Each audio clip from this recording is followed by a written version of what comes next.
ठीक बज चुके हैं और रात 9:30 बजे हम अब तक में दुनिया जहां की बड़ी बड़ी खबरों से आपको रोशनास कराते हैं। यूं तो आज के अब तक में बड़े मुद्दे हैं। पार्लियामेंट में हंगामा और अपोजिशन ने भी हंगामा किया है। दिल्ली में इंडिया अलायंस की मीटिंग भी हुई है और जम्मू कश्मीर में फिर हेरा फेरी रिटर्न्स ये आज देखने को मिली है। और इस हेरा फेरी का जिम्मेदार कौन, यह अब तक का खास आज के शुमारे में खास प्रोग्राम हिस्सा भी रहेगा। लेकिन पिछले 24 घंटों में जम्मू कश्मीर के मुख्तलिफ इलाकों में 11 भूचाल के झटके महसूस किए गए हैं और साफ जाहिर है जब 11 झटके आ जाएं 24 घंटों में तो लोगों में खौफ हिरास का माहौल पाया जाना जरूरी है। जलजलों के झटकों से जम्मू से लेकर कश्मीर या लद्दाख से लेकर जम्मू सभी खितों में किसी जानी या माली नुकसान की कोई इत्तला नहीं है। और ये भी याद करा दे आपको कि नेशनल सेंटर फॉर सिस्मोलॉजी के मुताबिक लद्दाख के कारगिल और जम्मू कश्मीर के कश्तवाड़ जिले में ये 11 झटके जो हैं ये महसूस किए गए और जम्मू कश्मीर में कश्तवाड़ के इलाके में आखिरी झटका आज सुबह 11:28 पर महसूस किया गया और जिसकी शिद्दत रिक्टर स्केल पर 2.8 रिकॉर्ड की गई।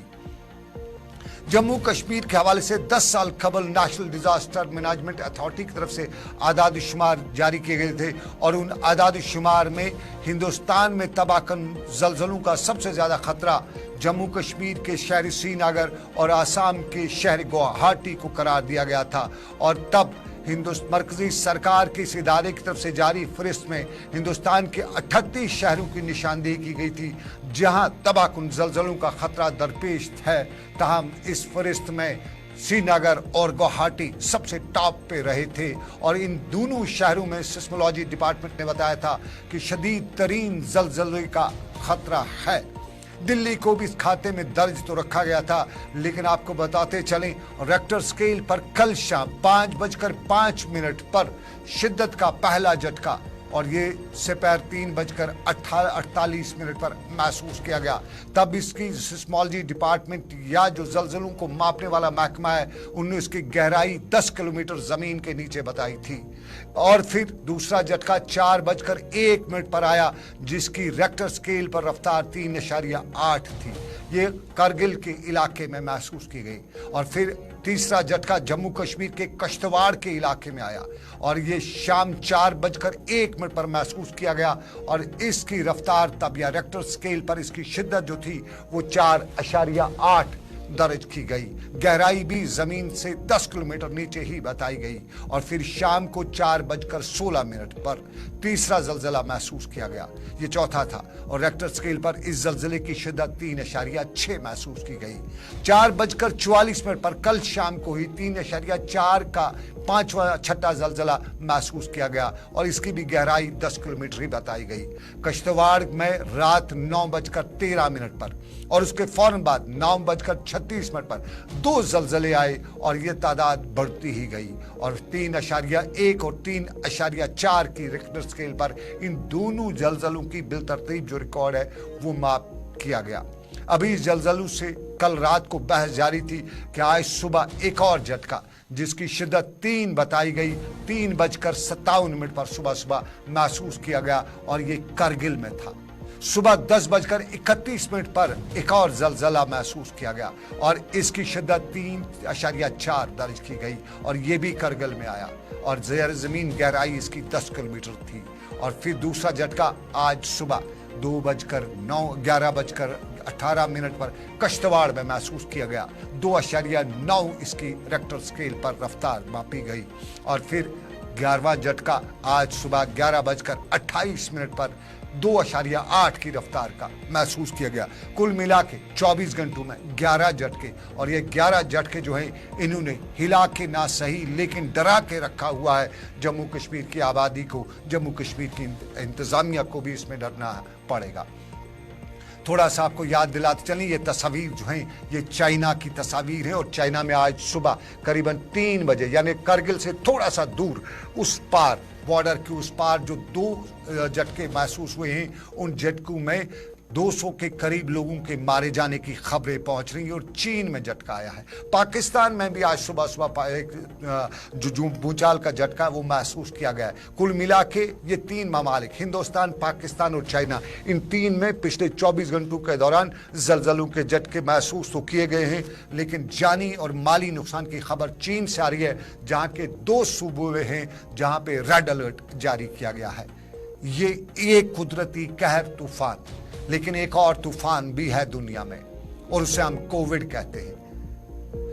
कोविड के बारे में जानकारी दुनिया को मालूम है और कोविड के बारे में तस्वीर कोविड की नहीं है शायद हमारे पास, लेकिन आपको मालूम होगा कि मरकजी सरकार ने जम्मू कश्मीर से लेकर दूसरी रियासतों और मरकज के जेर इंतजाम इलाकों को कोविड-19 के मामलात में इजाफा और इसकी नई किस्म का मामला जो पता लगा है, उसी के तनाजुर में अब निगरानी बरतने के लिए कहा है। मरकज ने, दिल्ली ने रियासतों और मरकज के जेर इंतजाम इलाकों को बताया है कि वो कोविड-19 के नए मामलात में इजाफा और मुल्क में नई किस्म के JN के पहले मामले के सामने आने के पेश नजर सूरत-हाल पर करीबी नजर बनाए रखें और रियासतों को लिखे खत में मरकजी हेल्थ सेक्रेटरी ने बताया है कि मरकज और रियासती सरकारों के दरमियान मुस्तकिल और बाहमी ताउन की वजह से कोविड-19 की रफ्तार को कम किया जा सकता है। आपको बताते चलें, हिंदुस्तान में हाल ही में एक नया कोविड का मामला, नया वायरस जिसका नाम JN है, वो केरला में देखने को आया है और कुछ रियासतों जैसे केरला में कोविड-19 के मामलात में इजाफा भी देखने को मिल रहा है। रियासतों से बताया गया है कि वो जिली सतह पर इन्फ्लुएंजा जैसी बीमारियों और इस तरह के दूसरे मामलात पर पूरी तरह से निगरानी बनाए रखें। ये 2 बड़े मामले हैं, पहला भूचाल का, दूसरा कोविड का, और इन दोनों से इंसान को खुद भी तदाबीर करनी है बचने की।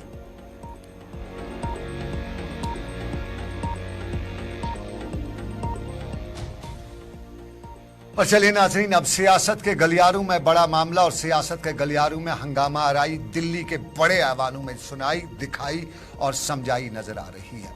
पार्लियामेंट का सरमाई इजलास चल रहा है और इसमें अपोजिशन अरकान हंगामे पे हंगामा, और हंगामे पे हंगामा वो करेंगे क्यों नहीं, क्योंकि लगातार उनके मेंबरान पार्लियामेंट को इस इजलास के लिए मुअत्तल किया जा रहा है। अब तक की पार्लिमानी तारीख का सबसे बड़ा ये मामला भी है, बस बड़ी कार्रवाई भी देखने को मिल रही है और आज मजीद एक कम 50 अरकान को पार्लियामेंट के से मुअत्तल भी किया गया है। कुल मिला के अब ये तादाद 141 हो गई है और पार्लियामेंट के अरकान को सरमाई इजलास की कार्रवाई में हिस्सा लेने से बाज़ाब्ता तौर पे आप रोका भी गया है। लोकसभा में अपोजिशन के कई अरकान, जिनमें सुप्रिया सुले हैं, मनीष तिवारी हैं, शशि थरूर हैं, मोहम्मद फैसल हैं, कार्ति चिदम्बरम हैं, संदीप उपाध्याय हैं, डिम्पल यादव हैं, दानिश अली हैं, इन सब को सरमाई इजलास के बकिया वक्त के लिए मुअत्तल किया गया है और जम्मू कश्मीर के साबका वज़ीर आला और मेंबर पार्लियामेंट फारूक अब्दुल्ला का नाम भी इनमें शामिल है। मरकजी वजीर प्रहलाद जोशी ने आज ऐवान के अंदर प्ले कार्ड न उठाने का फैसला बताते हुए बताया कि हालिया इंतखाबात में शिकस्त के बाद मायूसी से इस तरह के इकदाम अपोजिशन उठा रही है, इसलिए हमने तजवीज़ लाई है कि लोकसभा में MPs को मुअत्तल किया जाए। और लोकसभा में मरकजी वजीर अर्जुन राम मेघवाल ने अपोजिशन के दूसरे अरकान पार्लियामेंट को मुअत्तल करने की तजवीज़ पेश की। और आपको याद दिलाते चले, इससे कबल 78 मेंबरान पार्लियामेंट बशमूल 33 लोकसभा और 45 राज्यसभा मेंबरान पार्लियामेंट मुअत्तल किए जा चुके थे। आज 49 और की बारी थी। बर्खास्त करना और उस पर अपोजिशन हंगामा ना करे।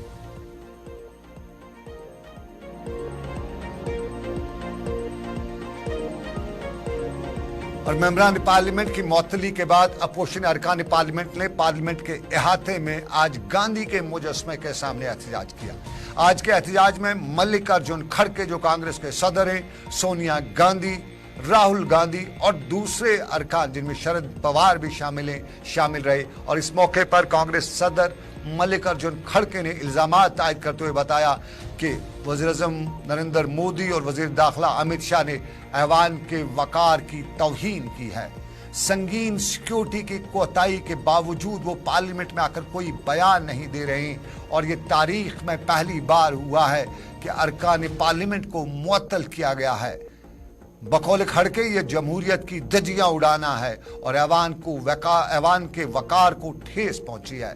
काबिल जिक्र है कि अपोजिशन पार्लियामेंट की सिक्योरिटी में कोताही पर पार्लियामेंट में वजीर दाखिला और वजीर आज़म के बयान का मुसलसल मुतालबा कर रही है और अपोजिशन अरकान पार्लियामेंट के मुसलसल मुतालबात के दरमियान पिछले रोज पार्लियामेंट के दोनों ऐवानों के अरकान पार्लियामेंट को सरमाई इजलास के लिए मुअत्तल भी किया गया था। इसी दौरान शशि थरूर ने आज बयान दिया। इजलास इस हंगामे के दौरान शशि थरूर ने बताया कि यह वाज़िह है कि अपोजिशन से आजाद लोग सभा चाहते हैं। अपोजिशन से बीजेपी और एक ऐसी लोकसभा चाहती है जिसमें अपोजिशन हो ही ना, और वो राज्यसभा में भी ऐसा ही कर रहे हैं। इल्जाम शशि थरूर ने लगाया और उन्होंने बताया कि वक्त बदकिस्मती से हमें हिंदुस्तान में पार्लिमानी जमहूरियत के लिए अब मरसिया लिखना पड़ेगा। ये शशि थरूर के अल्फाज हैं। उन्होंने कहा कि इसका मतलब साफ जाहिर है कि वो बिल बगैर किसी बहस के पास करवाना चाहते हैं, जो कि पार्लिमानी जमहूरियत के साथ गद्दारी है।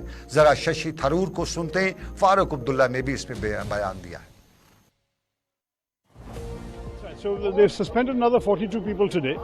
It's clear they want an opposition mukt Lok Sabha, and presumably they'll do something similar in the Rajya Sabha. I think at this point we have to really start, unfortunately, writing the obituaries for parliamentary democracy in India. The basic principle of parliamentary accountability has been violated by the Home Minister not coming to the House to talk about what he's been telling the media outside, and secondly और चलिए नाज़रीन, लोकसभा के रुकने parliament doctor Abdullah को भी parliament के सरमाई इजलास के बकिया सेशन के लिए आज मुअत्तल किया गया और इस मुअत्तल किए जाने के बाद उन्होंने बताया कि वजीर दाखिला अमित शाह को सिक्योरिटी की खिलाफ वर्जी पर पार्लियामेंट में बयान देना चाहिए। अगर वो बयान देते तो कौन सा बदलाव आ ही जाता। ये फारूक अब्दुल्ला ने मीडिया से बात करते हुए बताया। ऐसी बात हुजूर, मुझे ये बताइए, पुलिस किसके हाथ में है? वो सारी होम मिनिस्ट्री के नीचे है। तो क्या हो जाता अगर वो 5 मिनट आते और कहते जनाब ये हो गया है, हम इस पर कार्रवाई कर रहे हैं, और क्या कहना था? प्रोटेस्ट कब तक चलता रहेगा? क्या हो जाता अगर वो बयान दे देते, ये फारूक अब्दुल्ला बता रहे थे। लेकिन आपको बताएं, आप देख रहे हैं प्रोग्राम अब तक सनम के साथ। एक छोटा सा तजारती वक्फा, हम ब्रेक के बाद वापस आएंगे। हमारे पास मामलात थे, इंडिया अलायंस की मीटिंग भी हो रही है और उसके साथ साथ दूसरे मामलात पर भी नजर आएगी, लेकिन इस तजारती वक्फे के बाद।